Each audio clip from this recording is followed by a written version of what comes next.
No importa lo que te detenga, despierta tus sentidos con la fuerza del tigre y el poder de hierbas aromáticas legendarias. Tiger Balm actúa rápido para calmar, revitalizar y restaurar. Siéntete mejor y vuelve a disfrutar la vida con Tiger Balm. Ser podcast.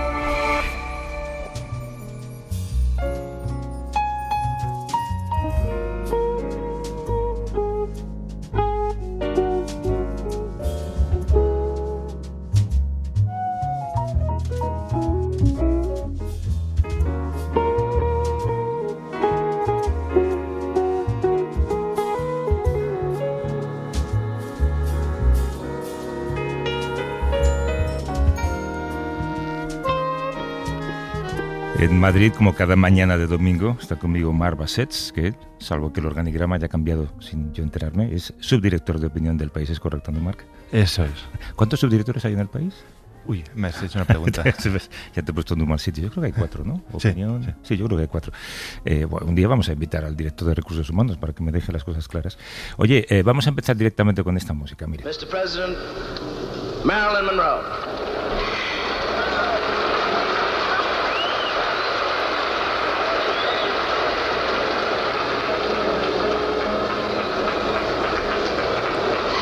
Happy birthday to you. Happy birthday. Hace 2 horas y 3 minutos, porque me imagino que está o en Washington o en Florida, es decir, en la costa este, Donald Trump ha cumplido 80 años. Para celebrarlo, ha convocado una fiesta en la Casa Blanca, donde va a albergar pues una especie de espectáculo de testosterona, un torneo de lucha libre de la UFC, en la que por cierto tiene acciones, con música en directo, a pesar de que varias personas a las que había invitado ya han rechazado la invitación. Además, dentro de unas pocas semanas, Estados Unidos celebra el 4 de julio el 250 aniversario de la independencia del país, y las fiestas que están por suceder tienen todo el aspecto de convertirse en una especie de, en lugar de un aniversario de la conformación del Estado, una especie de celebración del trumpismo. Pero paralelamente, y no sé tú, Marc, yo tengo la impresión de que hay símbolos y cosas que nos hacen ver que el trumpismo, la era Trump, se está empezando a desmoronar y a desmantelar, ¿no? Hay esa simbología icónica de ver cómo han quitado su nombre, las letras Trump, del edificio Kennedy Center en Estados Unidos por una decisión judicial.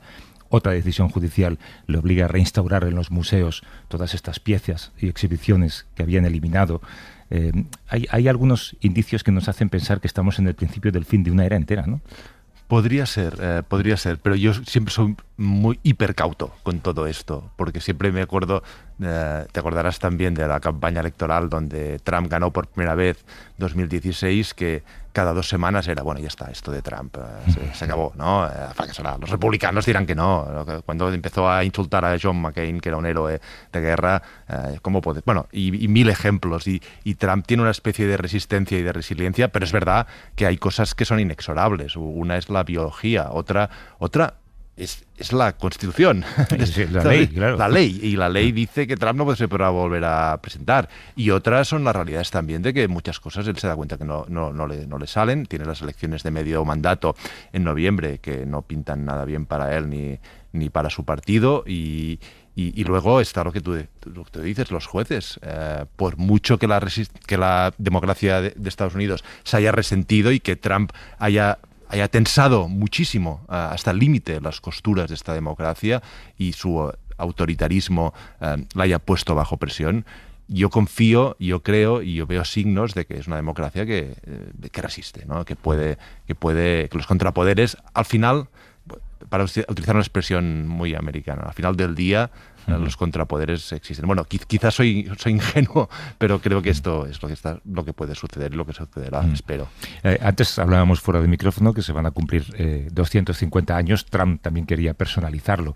De hecho, intentó, no sé si al final prosperó, la idea de emitir unos billetes de $250 con su cara, cuál sería la primera vez que un presidente vivo está en un billete, en algo tan simbólico para Estados Unidos como es $1, ¿no?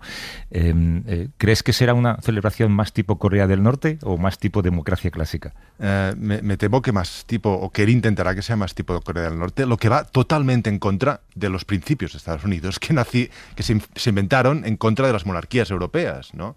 Y se trataba de tener un presidente con muchos límites, con muchos contrapoderes y que no fuese un monarca, precisamente, que no hubiese su rostro en los billetes de moneda y en los dólares, ¿no? Entonces, y él, este culto a la personalidad que él practica, quiere decir que, en mi opinión, que no ha entendido lo que es Estados Unidos. Estados Unidos, lo comentábamos el otro día, es un país que nace con una idea, ¿no? Una idea muy imperfecta y que tarda décadas, siglos en realizarse y que no se ha realizado todavía, que es una cosa que un work in progress, perdona el anglicismo, un trabajo que se va haciendo a medida que avanza el tiempo. Es la idea de democracia, la idea de emancipación, la idea de libertad, todas estas ideas que vienen de la Ilustración, de las ideas ilustradas, de la enciclopedia, de los filósofos franceses del 18, son las ideas con las que nace Estados Unidos y no me parece que sean las ideas de Donald Trump. ¿Es una democracia antigua o es una democracia moderna? Mira, es joven y es antigua. Es un país joven, tiene 250 años. Pero luego estaba pensando, yo miro los países en los que he vivido y que más o menos conozco, ¿no? Alemania, donde hasta hace un par de meses estuve viviendo.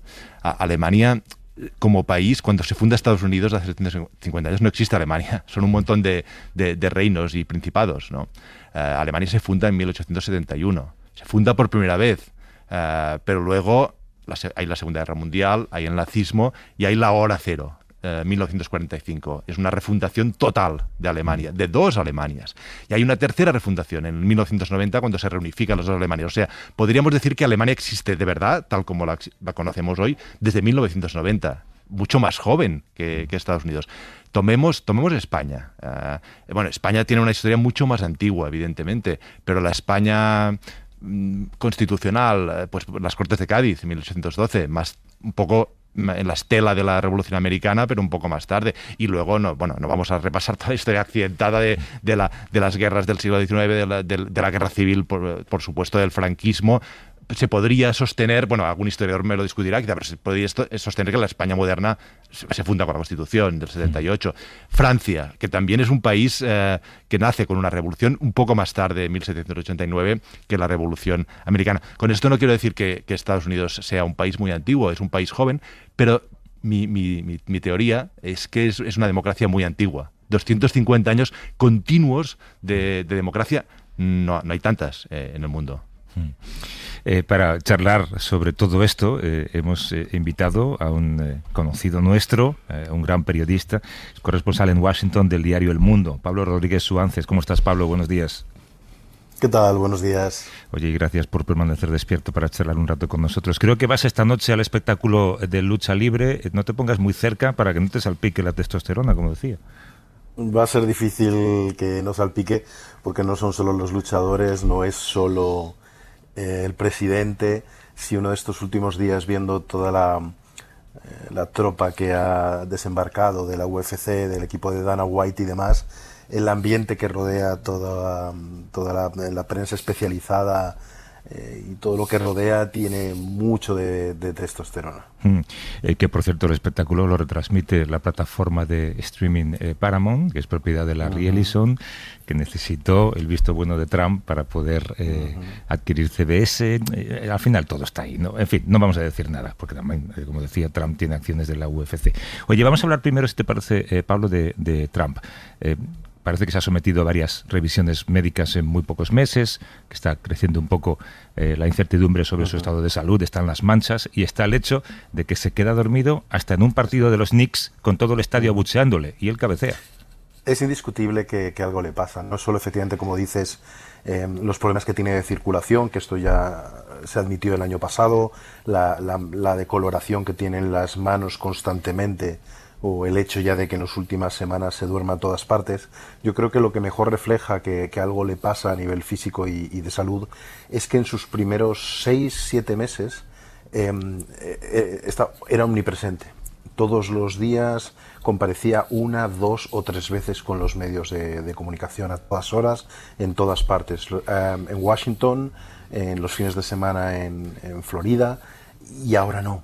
Ahora pasa semanas en los que a veces no comparece o no lo vemos, o lo hace sentado y no se levanta, y se nota claramente que las fuerzas que tenía, la fuerza con la que llegó, no son las mismas. Es alguien de 80 años que obviamente tiene algunos problemas de salud, e incluso, aunque él insista una y otra vez en que tiene unos test cognitivos con resultados que nunca nadie en la historia ha tenido, el hecho de que se hayan hecho una serie de pruebas y que se sigan haciendo una serie de pruebas, pues demuestra que hay cierta preocupación, yo creo, en su propio equipo. Hola Pablo, ¿qué tal? Aquí Marc. ¿Tú crees que es el inicio del ocaso de Donald Trump? Porque en todo caso, el trumpismo, bueno, no sé si está en tan mal estado de salud como parece, según describes que está Trump, tampoco. Muy bonito, o sea, tú te escaqueas de dar la respuesta siendo muy cauto y quieres que en cambio sea yo claro, el que se moje. Por eso eres el corresponsal de Washington del mundo. Yo soy también escéptico. Lo soy escéptico por 2 razones, o por 3 incluso. La primera, porque está por ver cómo va a ser la salida de esta presidencia. Está por ver si Donald Trump acepta que no pueda tener un tercer mandato, como la Constitución dice, en teoría, que no puede tener. Vamos a ver si este salón de baile que está construyendo, que tiene un búnker debajo, no es un mecanismo para encerrarse y resistir y hacer una transición. Y de eso tenemos muy serias dudas, de todas las maneras. Incluso si deja el paso y se lo cede a J.D. Vance o a Marco Rubio, vamos a ver algo inédito probablemente en la historia, que es pues un intento desde mar a lago de seguir controlando el país. La segunda razón es que no puede haber alguien parecido a Trump después de él. No hay ni J.D. Vance ni nadie de los que hay ahora mismo tiene la figura histórica, única, histriónica de Donald Trump, esa capacidad de romper todos los moldes, eso lo sabemos. Pero el daño institucional, esto no desaparece. Lo que estamos viendo en Estados Unidos ahora es en buena parte legado del primer mandato, pero sobre todo lo que estamos viendo en Europa, ¿no? que la conoce bien. O sea, lo que hemos visto que Meloni, Wilders, que Le Pen, que llevan diciendo esto 30 años, ahora tengan los lugares que tienen, es producto de cómo ha cambiado las reglas y sobre todo el lenguaje y los códigos de la política Donald Trump. Entonces, aunque es cierto que ahora mismo está teniendo otra vez una serie de derrotas judiciales brutales y que empieza a tener dimisiones y ceses en su gobierno que durante el primer año se había librado, y está teniendo una serie de derrotas y muy probablemente va a tener derrotas en las legislativas de noviembre, él ya ha transformado el país, ha transformado el Partido Republicano, y lo que es seguro es que no vamos a volver a la situación que teníamos antes de él. No, el daño está claramente a largo plazo. Lo que pasa es que yo también tengo una tercera vía más optimista, Pablo, y es que con todo esto que está pasando, con su estado también físico, con tanta derrota judicial, con ver que no puede mandar lo que él está acostumbrado a mandar en sus empresas, que Trump en estos 2 últimos años se aburra de la presidencia, que esté deseando que acabe para dedicarse a lo suyo. Ojalá, porque no es una opinión personal, sino yo creo que ahora mismo el país está en una situación institucional muy delicada. Yo sí que estoy en el lado más escéptico sobre la capacidad de resistencia de las instituciones. Yo creo que las ha llevado muy al límite y no han resistido tan bien. Es verdad que los tribunales siguen prestando resistencia, e incluso el presidente de la Reserva Federal saliente ha prestado algo de resistencia, pero yo creo que se ha demostrado que las costuras del gobierno no estaban preparadas, y lo que está haciendo el Departamento de Justicia, lo que está haciendo en el FBI, lo que está haciendo básicamente en cada uno de todas las instituciones del país, ha sido casi sin ningún tipo de lucha. Buena parte del país, empezando por la oposición, lo ha fiado todo a ese desgaste, a sentarse y esperar un poco en la línea de que el gran asesor áulico de Bill Clinton decía, pues ahora mismo con esta popularidad de Trump no tenemos nada que hacer, hay que sentarse a esperar a que se desgaste y después, cuando esté en estos niveles, atacar como hienas. Pero claro, cuando tú tienes que fiar toda la resistencia, la resistencia y la supervivencia del país y de la democracia a que se canse, a que se desgaste, dice muy poco, yo creo, realmente de la capacidad de resistencia del país. Sí, Pablo, el otro día leía un artículo, no sé si lo viste, en el Washington Post de Joe Klein, aquel periodista veterano estadounidense que escribió aquel libro anónimo de Primary Colors, después se supo que era el autor, y él decía, este periodista va a cumplir este verano 80 años, ¿no? Y él decía, nuestra generación, los que nacimos en el verano del 46, al final para bien y para mal, hemos definido Estados Unidos, lo que significa que hemos definido el mundo. Y él decía, Donald Trump, que cumple hoy 80 años, pero es que también aquel verano nacieron George Bush hijo y Bill Clinton, ¿no? Los tres nacieron en el mismo tiempo y es como toda una era definida por por estas personas, ¿no? ¿Tú ves, lo ves así? ¿Crees que esta generación de los baby boomers quizá está saliendo ya y ha dejado un mundo que es el que heredamos y heredan nuestros hijos? Totalmente. Irónicamente, Joe Biden probablemente fue el último presidente del siglo XX. Hay varios libros interesantes que han salido en el último año analizando el fenómeno de Trump. Claro, nosotros lo vemos y lo seguimos interpretando muchas veces como algo realmente único, como una ruptura no solo con la tradición política estadounidense, sino con el alma del Partido Republicano, ¿no? Todavía nos agarramos un poco pues a las figuras de Ronald Reagan, a sus mensajes sobre la inmigración o similares. Pero en realidad, si uno analiza con un poco más de calma, pues mucho de lo que está ocurriendo con Trump pasaba con Ronald Reagan, con la propia figura de Ronald Reagan y con los movimientos que ya se veía pues en los movimientos evangélicos, ¿no? En la mayoría moral de los líderes religiosos de la época, o con las figuras de la inteligencia intelectual que en los años incluso anteriores, en los 70 y en los 80 eran predominantes en el Partido Republicano. O sea que claro, a Trump hay que verlo como una figura disruptiva, pero también como la consecuencia de 3, 4, 5 décadas de un partido republicano en busca de un espacio nuevo y en una base de la ciudadanía que no está satisfecha, no ya con la idea de los padres fundadores, ¿no?, sino con ese alma populista que también ha tenido Estados Unidos desde su fundación, con presidentes como Andrew Jackson, como aspirantes a presidentes como William Jennings Bryan, o como gobernadores como George Wallace de todos los puntos de vista, ¿no? O sea que la democracia y esta idea de Estados Unidos como la ciudad sobre la colina que ha inspirado a generaciones de norteamericanos que siguen pensando que el mundo mira con ilusión, eso ha desaparecido. Y yo creo que el Donald Trump subido a un camión de basura en la campaña electoral de 2024 es lo que mejor lo refleja, de pasar de ser la ciudad sobre la colina que ilumina el mundo a la idea de Estados Unidos es un vertedero. Pablo, háblanos de la celebración del 250 aniversario del próximo 4 de julio. Creo que hay muchos artistas que se han negado a participar, otros que han sido anunciados como participantes pero ni siquiera se lo han comunicado y han dicho que ellos no están. No sé qué nivel de desastre hay en esta preparación. Pues es un nivel de desastre bastante grande, porque pasa algo parecido a los combates de este domingo, ¿no? Hay mucha gente que aunque le pueda interesar la lucha libre, las artes marciales mixtas, pues no quieren estar asociados a este fenómeno y a esta interpretación muy partidista. Trump ha intentado hacer unos festejos. Había una serie de invitados, no de primer nivel, en fin, si Milli Vanilli son tu mejor opción. Pero si uno de ellos está muerto, además. Exacto, si Milli Vanilli todavía de hoy es tu mejor opción, mal asunto. Y el otro pero no canta. Ellos exacto, pues, pero se han ido rajando al entender que esto es algo que tiene muy poco de patriótico y mucho de mitin político, ¿no? Entonces Trump ha decidido que lo va a reconvertir pues en lo que más le gusta. Y yo creo que lo dijo en uno de sus mensajes más característicos, diciendo, bueno, hay tantos artistas que se están rajando porque tienen pánico escénico que hemos decidido convocar a la persona que tiene más seguidores que Elvis en su mejor momento, la persona más amada del país y el presidente más admirado de la historia, Donald J. Trump. Entonces lo ha decidido convocarse a sí mismo para dar un meeting.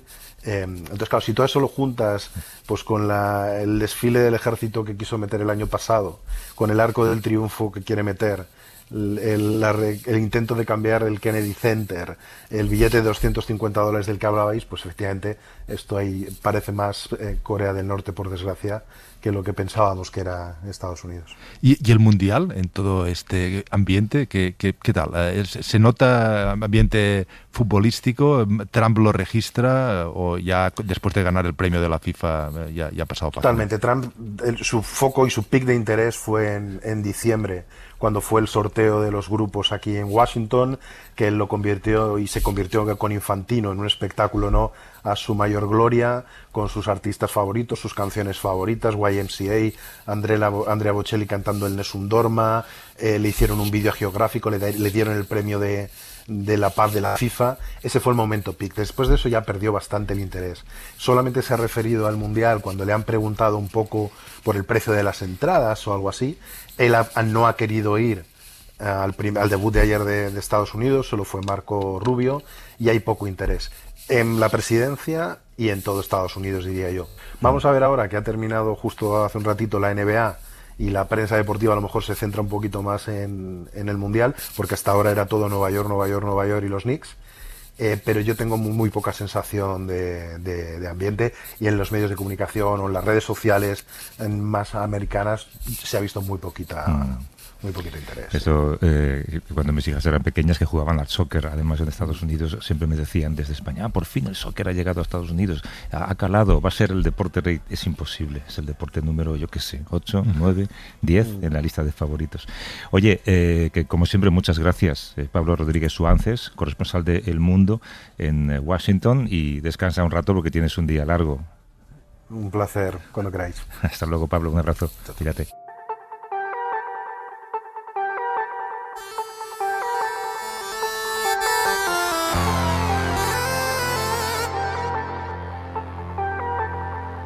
A vivir que son 2 días.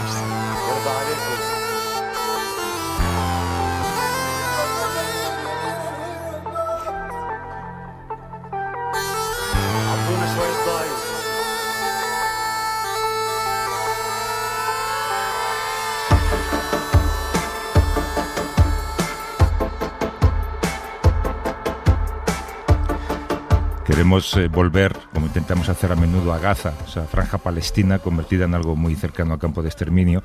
El genocidio prosigue durante un supuesto cese de alto el fuego que se ha cobrado 1.000 muertos bajo las bombas y otros muchos por desnutrición, por enfermedades prevenibles, como las que Israel impide al acceso a medicamentos que pueden curarlas, plagas.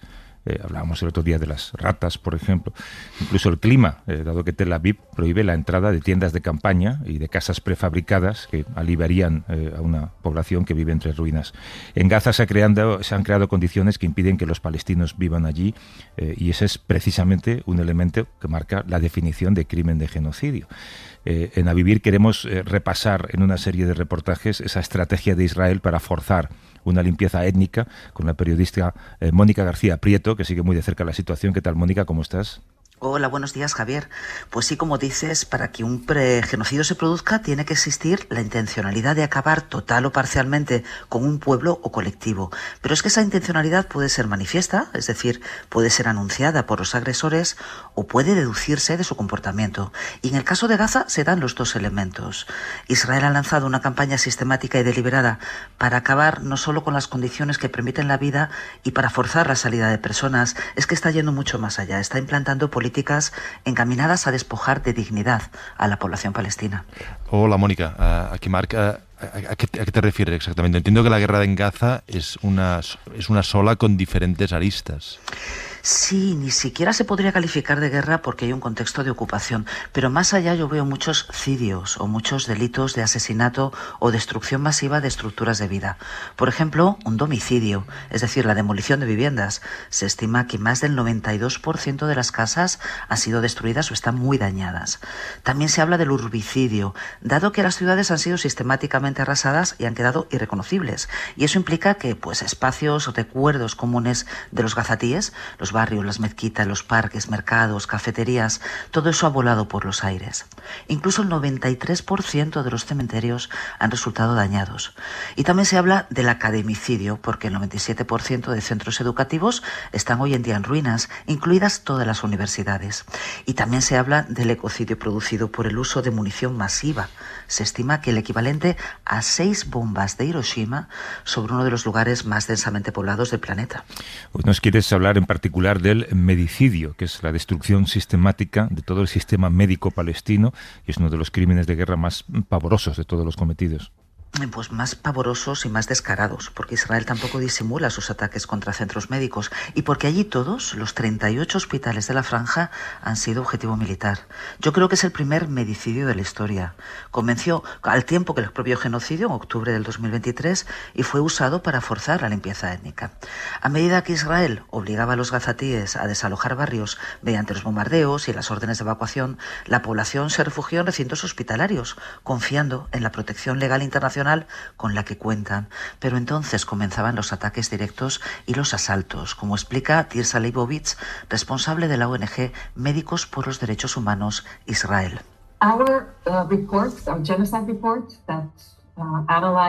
El informe Nuestro Genocidio analiza cómo ocurrieron los ataques cronológica y geográficamente, y resulta evidente que respondieron a una agenda militar.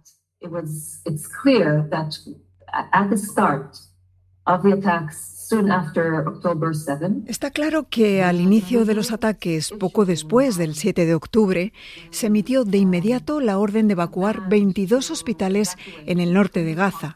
Y esto tuvo como efecto directo un movimiento de la población, porque si se quita la atención médica, además de dañar a las personas que están dentro, los hospitales y los equipos médicos, se perjudica a toda la población que está alrededor.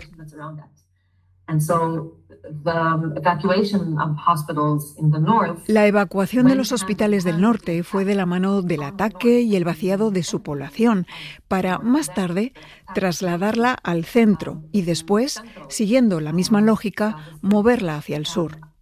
Así que ambos elementos iban de la mano.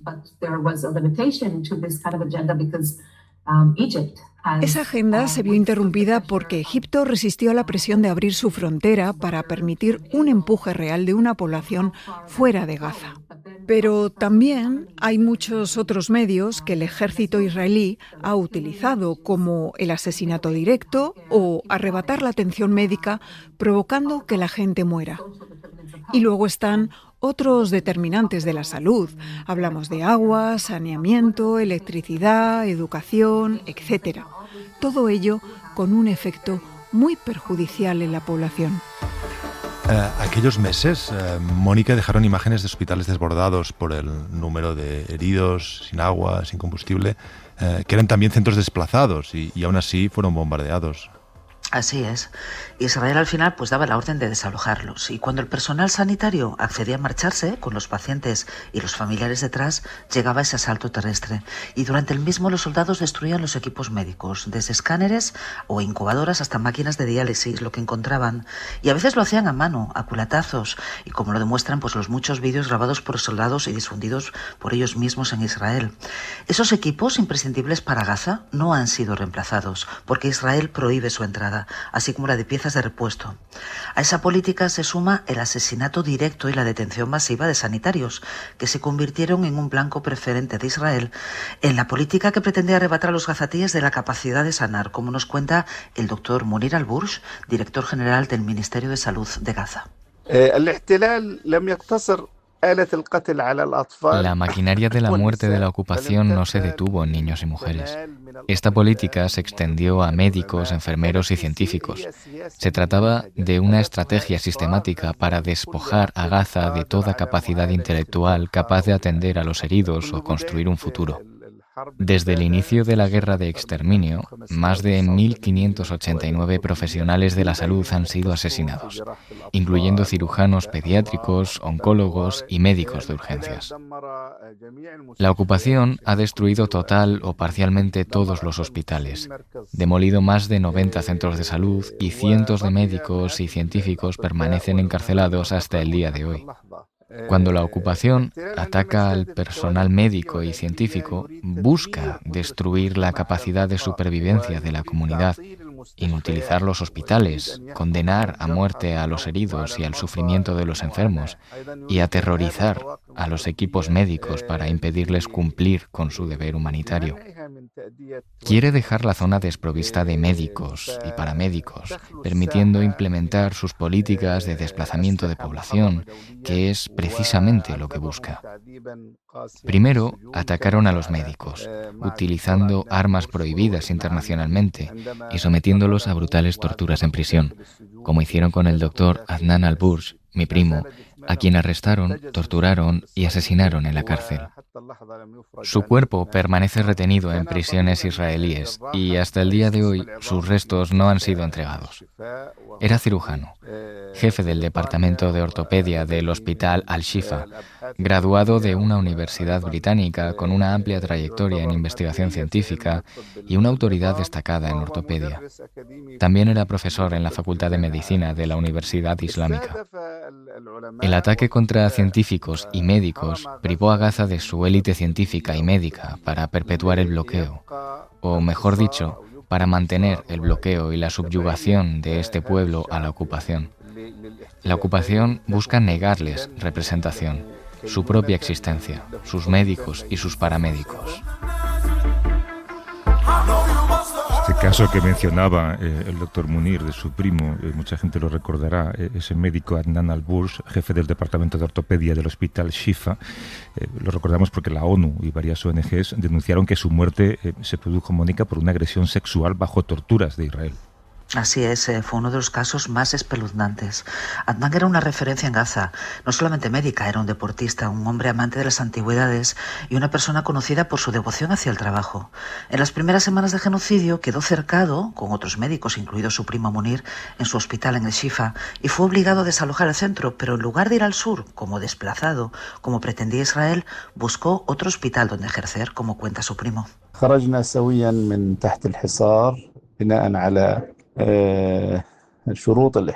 Salimos juntos del cerco, como nos ordenaron las fuerzas de ocupación. Nos obligaron a salir con las manos en alto, encañonados con armas y tanques israelíes. Fue una escena aterradora. Salimos frente a las cámaras y el doctor Adnan transmitió en vivo por Al Jazeera describiendo los hechos. Los tanques israelíes rodearon el hospital Al-Shifa y se extendieron por más de 3 kilómetros en la calle Al-Wahda, con francotiradores apostados en ellos. Salimos de debajo de los tanques junto con el personal médico, los heridos y más de 30.000 desplazados dentro del hospital. Era una escena verdaderamente desgarradora. Transportábamos pacientes en camillas, camas y sillas de ruedas. La ocupación había convertido la zona en un campo de batalla, arrasando el terreno con excavadoras y transformándolo en dunas de arena, con cuerpos esparcidos por toda la calle. La ocupación nos ordenó que pusiéramos rumbo al sur, porque querían desplazar a la gente del norte, incluido el hospital Al-Shifa. Nos negamos y decidimos ir hacia el norte. El doctor Adnan y yo fuimos al hospital indonesio y comenzamos a trabajar allí. El doctor Adnan continuó en el departamento de cirugía ortopédica y comenzó a operar. Permanecimos en el hospital indonesio durante 2 semanas y luego nos sitiaron dentro del hospital. Fue un asedio y un bombardeo intensos. El doctor Adnan también resultó herido dentro del hospital indonesio, en el quirófano. Las fuerzas de ocupación lo atacaron con un misil que impactó en el quirófano mientras realizaba una cirugía. La pared se derrumbó sobre él y cayó al suelo. Luego recuperó la conciencia y se recompuso. Acto seguido, las fuerzas de ocupación rodearon el hospital y entraron.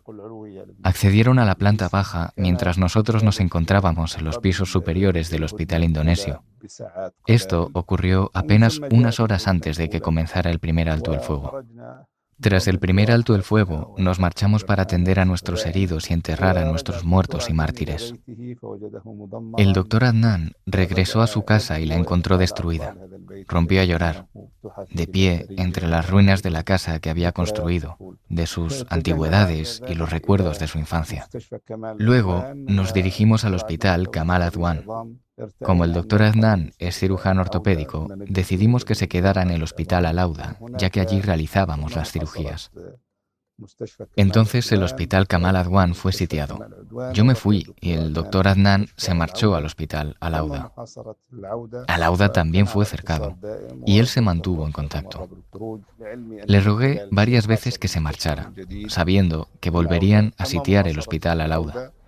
Y así ocurrió. Cuando salió, fue rodeado, desnudado y llevado a prisión. Luego, tras más de 1 mes y medio detenido, nos enteramos de su asesinato. Mónica, se estima que cada día durante la guerra murieron en los ataques 2 trabajadores de la salud de Gaza. ¿Es así? Sí, estamos hablando pues de ataques bastante sistemáticos, de detenciones y ataques premeditados contra las personas que curaban en general, las que pasaron el genocidio trabajando sin apenas comer debido a la hambruna impuesta por Israel y que llegaron a excavar tumbas con sus propias manos en los complejos médicos para reenterrar a los que fallecían. Cuando eran obligados a desalojar un hospital, como decía Munir, acudían a otro. Pero el objetivo, al final, ellos eran un objetivo primordial. A los médicos se les atacó también en sus casas, junto a sus familias. Un ejemplo es el caso de la pediatra Alaa Al-Nayar. Su casa fue bombardeada cuando su marido, también médico, estaba allí con sus 9 hijos, mientras ella atendía heridos en el hospital Nasser. Pues bien, se produjo un doble ataque y con el segundo impacto, 8 de los 9 niños de entre 7 meses y 8 años murieron quemados y desmembrados. Su marido sucumbió a las heridas pocos días después. Por eso yo creo que hay un factor muy calculado. Pensemos que los rescatistas han sido sistemáticamente atacados pese a trabajar identificados. Y hay que recordar el ataque contra una columna de ambulancias de Media Luna Roja, bomberos y defensa civil acribillada por Israel. 15 rescatistas fueron asesinados y enterrados por los propios soldados. O pensemos que más de 500 trabajadores humanitarios han sido asesinados. Y también en que la mayor parte de ambulancias ha quedado destruida. Y es que muchas veces se evacúa a heridos y cadáveres en carromatos tirados por burros. Animales que, por cierto, han llegado a ser secuestrados, entre comillas, por tropas israelíes para ser entregados a ONGs en Israel dedicadas a la protección de animales. Yo es que he perdido la cuenta en estos 2 años y medio de cuántos doctores han sido atacados por salvar vidas. Y eso, por cierto, incluye al propio doctor Munir al-Bursh, como nos cuenta él. في أكثر من مستشفى من قبل الاحتلال تحصرت في مستشفى الشفاء. Fui cercado por las fuerzas de ocupación en más de un hospital, el Hospital Al-Shifa, el Hospital Kamal Adwan y el Hospital Indonesio. Solo pudimos salir después de presenciar la muerte de primera mano en muchos de estos lugares. Las fuerzas de ocupación nos sitiaron en un centro médico en Jabalia. Por la gracia de Dios, nos salvamos después de que la ocupación nos atacara directamente a nosotros, a mi casa y a mi familia. Mi hija pequeña murió por el misil de un F-16 y yo resulté herido en la espalda, casi paralizado. Me sometí a una cirugía de 6 horas y gracias a Dios ahora puedo caminar, pero aún estoy lesionado y necesito muchas más operaciones. Sin embargo, no puedo viajar al extranjero para recibir tratamiento como le pasa a mi gente. Hay más de 20.000 pacientes esperando para viajar al extranjero para ser tratados y nuestros nombres están registrados en la Organización Mundial de la Salud, pero la ocupación se niega a permitirnos, como a otros pacientes, viajar para recibir tratamiento y la gente sigue muriendo mientras espera para recibir atención médica. Tenemos estadísticas que muestran que más de 1.050 personas han muerto mientras esperaban tratamiento en el extranjero. Más de 1.050 personas, a las que hay que sumar otro millar asesinado por las bombas. Hay que recordar que las leyes internacionales protegen siempre a los sanitarios y a los hospitales, salvo que no operen como centro médico, sino como base militar. Pero, Mónica, este nunca ha sido el caso en Gaza. No, el derecho internacional humanitario y las convenciones de Ginebra ofrecen protección absoluta tanto a médicos como rescatistas, a hospitales o ambulancias que Israel pues ignora por completo. Se han bombardeado clínicas de fertilidad, de rehabilitación, centros oncológicos, protésicos, clínicas maternas, centros pediátricos. No sé, hace tiempo leí un dato perturbador. Según la revista The Lancet, la esperanza de vida en Gaza se redujo en 40 años con este genocidio. Y claro, pues un pueblo sin médicos, sin especialistas y hospitales, pues no puede sobrevivir ni siquiera a enfermedades prevenibles tratables. Y eso es lo que ocurre en Gaza. Algunos de esos casi 1.600 médicos asesinados tenían especialidades únicas y con ellos ha desaparecido al menos 15 años de formación más los años que tuvieran de experiencia. Israel se ceba a los médicos más formados, dejando a gazatíes sin expertos en patologías concretas, como nos explicaba el doctor Munir. Por ejemplo, la ocupación atacó al doctor Suhaif al-Lou, el único especialista en trasplantes de riñón en Gaza. Este médico había viajado a Jordania para formarse en su especialidad y regresó a Gaza un año antes de la guerra. Durante el conflicto, él y su familia fueron atacados y asesinados. El doctor Hussam Hamada, el único especialista en laboratorio, también fue atacado. En las cárceles israelíes hay aproximadamente 83 médicos especialistas, entre ellos el doctor Murad Al-Kouka, cirujano de columna, y el doctor Abu Zuri, especialista en trasplantes de órganos y articulaciones. También hay 3 neurocirujanos detenidos, como el doctor Al-Mukir, uno de los especialistas más destacados. Hay muchos más médicos que son los únicos en sus respectivas especialidades. Son médicos que ahora mismo están en prisión, ¿acusados de qué, Mónica? Pues de nada, es que Israel tampoco da muchas explicaciones. Se les arrestó en virtud de la ley de combatientes ilegales, que permite detener palestinos sin cargos ni juicio durante periodos prorrogables. Hace un año The Guardian publicó un reportaje demoledor que recogía declaraciones de algunos médicos liberados, quienes contaban cómo habían sido torturados de forma que no pudieran volver a ejercer la medicina. En los casos de los cirujanos se le destrozaban las manos, por ejemplo, en las torturas.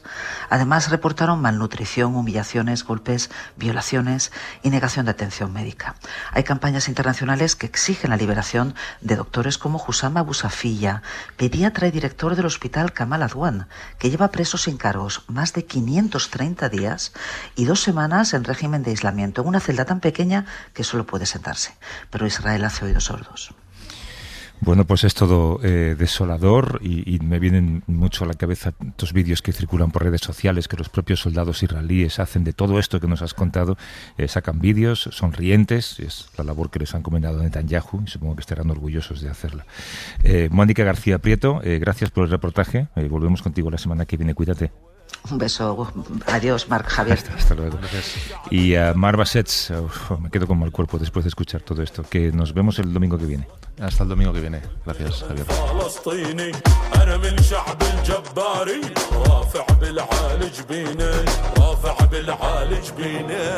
يلا على دلعونا هيهم عرفونا وسواد عيونا زي الزيتونة والله حبيبتي بمقام عالي تمنها يا ناس غالي يلا على دلعونا هيهم عرفونا